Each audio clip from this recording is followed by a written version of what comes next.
예, 반갑습니다. 지금부터 문화예술 거버넌스와 정책의 관련성을 주제로 발표를 하게 된 동의대학교 실천경영학과 임승기입니다.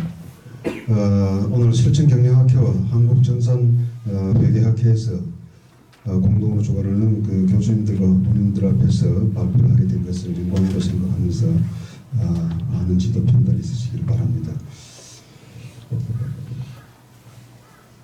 네, 오늘 제가 발표드리는 순서는 1장 서론, 2장 이론적 배경 및 선행 연구, 3장 연구 설계, 4장 가설 검증 및 실증 분석, 5장 결론의 순서로 말씀드리도록 하겠습니다.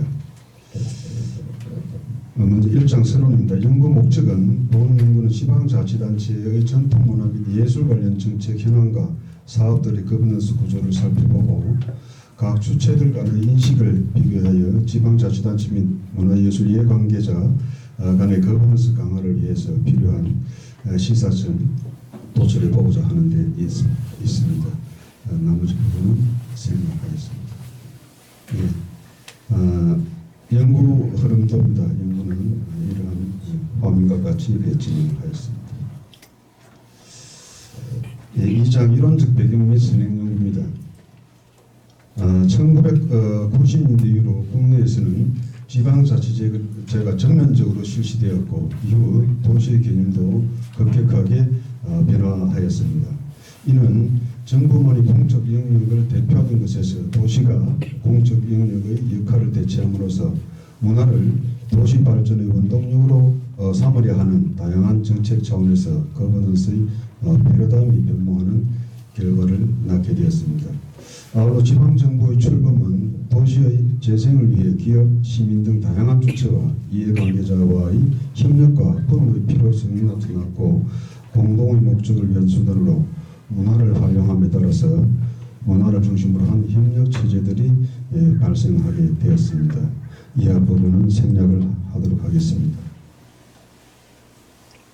두 번째 선행 연구는 지역 문화 예술 정책의 성과에 미치는 영향 요인에 관한 상지대학교 김기봉 박사님의 학연 논문을 비롯해서 기초단체 문화예술 발전을 위한 협력적 로컬 거버넌스 구축 방안에 대한 순천향대학교 장천욱 선생님의 박사학위 논문 등을 참고하였습니다.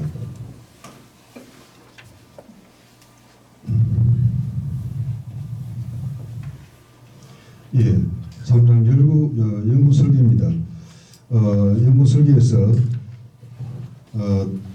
독립 변수로는 그 문화예술 거버넌스를 잡았고 그 하위 요인으로 법제도적 요인과 행재정적 지원, 역량, 네트워크 투명성 이렇게 5개로 잡았고 매개 변수로는 정책 충실도로 해서 하위 변수로 정책 신뢰도를 잡았습니다.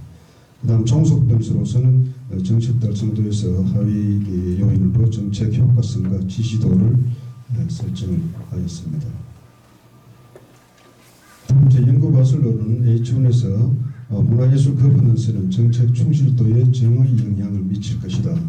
다음 H2에서는 정책 충실도는 정책 달성도에 정의 영향을 미칠 것이다로 설정을 하였습니다. 조사 3장 연구 설계 부분입니다. 먼저 조사 설계는 자료 수집을 1차와 2차로 나누어서 했습니다. 1차는 24년 1월 5일부터 5월 1일까지를 했고 2차는 24년 9월 1일부터 9월 24일까지 두 번에 나누어서 했습니다. 대상은 전국의 20세 이상 성인 남녀로 했고 구글폼을 이용한 조사와 종이 설문지를 활용한 설문조사를 했습니다. 1차에서는 395명의 설문지 중에서 이 적정하지 않은 내용이 충실하지 않은 80% 기각하고 315부 2차에서 구글폼 205개 종이 설문지 132부를 통계 분석 자료로 이용을 했습니다. 네, 가설 검증 및 실증 분석 부분은 화면을 참조해 주시면 고맙겠습니다. 그 다음 연구 대상자 사정 실증 가설 설정 및 검증 및 실증 분석인데 일반적 특성을 연구 대상자의 일반적 특성을 살펴보면 전체 315명을 가지고 있습니다. 이게 지금 2차 부분을 생략한 이유는 뭐냐면 2차에서 조사한 부분들도 통계값이 1차와 유사하거나 오히려 1차에 미치지 못하는 결과값이 나와서 2차 조사한 부분이 별로 그 유의미한 그 값을 도출하지 못했습니다. 그래서 결국은 1차 조사한 내용을 가지고 진행을 하게 되었습니다. 그래서 그 1차 조사한 내용을 가지고 분석을 해보면 이 성별을 보면 남성 165명, 여성 150명 이렇게 나타났고 이렇게 나이, 결혼, 학력, 그다음 거주 지역, 직업, 소득, 종교 소득, 소속 이렇게 10개 부분으로 조사를 한번 해봤습니다. 4장 가설 검증 및 실증 분석입니다. 먼저 외생 변수에 대한 탐색적 요인 분석입니다. 이 표에서 보면 투명성 부분이 5개, 네트워크 5개, 법 제도가 4개, 행재정적 지원 부분이 4개, 역량이 3개로 3개 역량으로 묶인 것을 볼 수 있겠습니다. 두 번째로 내생 변수의 탐색적 요인 분석에서는 신뢰도와 지지도가 각각 5개 부분, 효과성이 3개 부분으로 묶였습니다.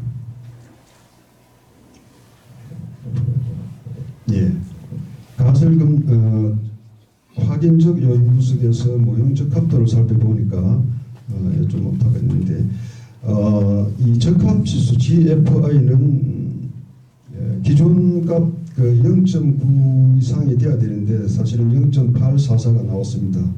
그러나 뭐 이것은 양호한 것으로 판단을 했습니다. 역시 옆에 조정 적합 지수 역시 그렇고, 그 다음에 이제 그 RMR 평균 제곱급 잔차는 0.05보다 작아야 되는데 0.037로 해서 적합한 것으로 판단되었고, 표준화된 평균 제곱급 잔차 역시 양호한 것으로 판단을 했습니다. 그 다음 비교 적합 지수인 CFI 역시 적합한 것으로 나왔고, 표준 적합 지수라든지 평균 제곱근 오차 근사치 역시 양호한 것으로 판단을 하였습니다. 그 다음 그 외생 변수의 다음 외생 변수의 확인적 요인 분석 부분입니다. 그래서 여기 법 제도적 요인, 행재정적 역량, 네트워크 투명성 이런 부분들을 살펴보면 역량 부분을 제외하고는 모두 다 0.5 이상 평균 분산 추출값이 도출되었고, 개념 신뢰도 역시 모두 0.7 이상으로 분석이 되었습니다. 다만 역량 부분이 0.5에 미치지 못해서 좀 아쉬운 감이 있습니다만은 연구에 따라서는 0.4 이상도 채택을 하기 때문에 수능을 하기로 했습니다. 다음 내생 변수의 확인적 요인 분석입니다. 여기서도 보면 신뢰도, 지지도, 효과성에서 각각 평균 분산 추출이 0.5 이상, 그 다음에 개념 신뢰도 역시 0.8 이상으로 양호한 것으로 판단되었습니다. 다음 상관관계를 알아보기 위해서 판별 타당성을 검증한 결과입니다. 표와 같이 모두 적정한 값을 나타내고 있음을 확인할 수 있었습니다.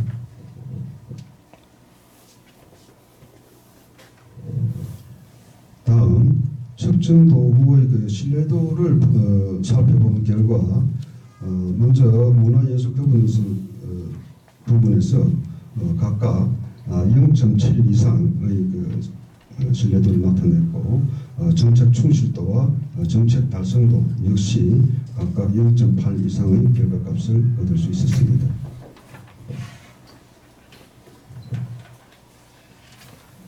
예, 가설 검증 결과입니다. 예, 적합 지수 역시 앞에서와 같이 0.8, 그 다음에 조정 적합 지수 역시 0.8 이상으로 나와서 양호한 것으로 판단을 하였고, 평균 제곱급 단차는 적합하고, 나머지 부분들 표준화된 평균 제곱급 단차도 양호하고, CFI 즉 비교 적합 지수도 0.9 이상으로 나타나 적합한 것으로 나타났습니다. 나머지 표준 적합 지수하고 평균 제곱급 오차분 사치도 양호한 것으로 판단을 하였습니다.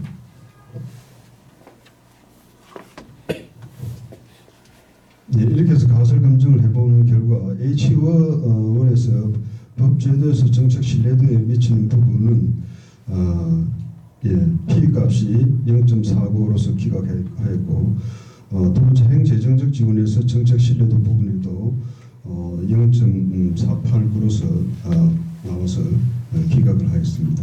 이하 역량에서 정책 신뢰도, 그다음 투명성에서 정책 신뢰도, 정책 신뢰도에서 정책 효과성, 정책 신뢰도에서 정책 취지도 부분이 각각 기준값을 충족하였기 때문에 채택을 하였습니다. 네, 다음 연구 모형의 가설 검증입니다. 여기서 표에서와 같이 점수는 기각이고 실수는 채택된 것으로 채택된 것인데, 표에서와 같이 법제도적 부분하고 행재정적 지원, 네트워크 부분은 이 가설 검증에서 기각이 되었습니다. 결론입니다. 첫 번째 연구 결과 요약입니다. 이 외생 변수인 문화 거버넌스 정책 요인, 법제도적 요인과 행재정적 지원 요인, 역량, 네트워크, 투명성 5개 요인을 묶고, 내생 변수는 탐색적 요인 분석과 확인적 요인 분석을 통해서 정책 신뢰도, 정책 효과성, 정책 지지도의 3개 요인으로 바뀌었습니다. 연구 결과 시사점으로는 문화 거버넌스를 기반으로 하는 정책의 성공은 지방자치단체를 포함한 정부 문화예술 관련 기관이나 단체, 이해관계자의 자발적 참여와 상호 협력이 전제되어야 될 것이다. 그런 걸 살펴볼 수 있었고, 세 번째로 연구 결과 한계점입니다.